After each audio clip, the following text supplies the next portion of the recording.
ಇದೀಗ ಬೆಂಗಳೂರಿನ ಇತರ ಪ್ರಮುಖ ಸುದ್ದಿಗಳನ್ನು ಫಟಾಫಟ್ ಅಂತ ನೋಡೋಣ ಜಸ್ಟ್ 5 ನಲ್ಲಿ. ಬೆಂಗಳೂರಿನ ಹಲವೆಡೆ ಸಂಜೆ ಮಳೆಯಾಗಿದೆ. ಶಾಂತಿನಗರ, ಎಂಜಿ ರಸ್ತೆ, ಮೆಜೆಸ್ಟಿಕ್, ಜಯನಗರ, ಹಲಸೂರು, ಕೆಆರ್ಪುರಂ ಸೇರಿದಂತೆ ಹಲವೆಡೆ ಅರ್ಧ ಗಂಟೆಗೂ ಹೆಚ್ಚು ಕಾಲ ಮಳೆ ಸುರಿಯಿತು. ಡಬಲ್ ರೋಡ್ನಲ್ಲಿ ಮಿನಿ ಕೆರೆ ನಿರ್ಮಾಣವಾಗಿತ್ತು. ನೆಲಮಂಗಲ ಸುತ್ತಮುತ್ತ ಧಾರಾಕಾರ ಮಳೆಯಾಯಿತು. ದಿಢೀರ್ ಮಳೆಯಿಂದ ವಾಹನ ಸವಾರರು ಪರದಾಡಿದ್ರು.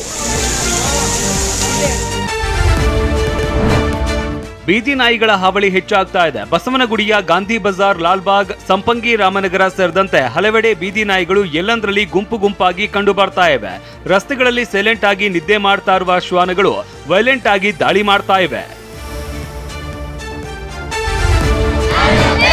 ಬೆಂಗಳೂರು ಗ್ರಾಮಾಂತರ ಜಿಲ್ಲೆ ದೊಡ್ಡಬಳ್ಳಾಪುರದ ಮಾಕಾಳಿ ರಸ್ತೆ ಬಂದ್ ಮಾಡಿ ಜನ ಆಕ್ರೋಶ ಹೊರಹಾಕಿದರು. ಶ್ರೀನಿವಾಸ ಗೌಡ ಎಂಬಾತ ಬಂಡಿ ರಸ್ತೆ ಬಂದ್ ಮಾಡಿ ಜನರ ಓಡಾಟಕ್ಕೆ ತೊಂದರೆ ಕೊಡ್ತಿದ್ದಾನೆ.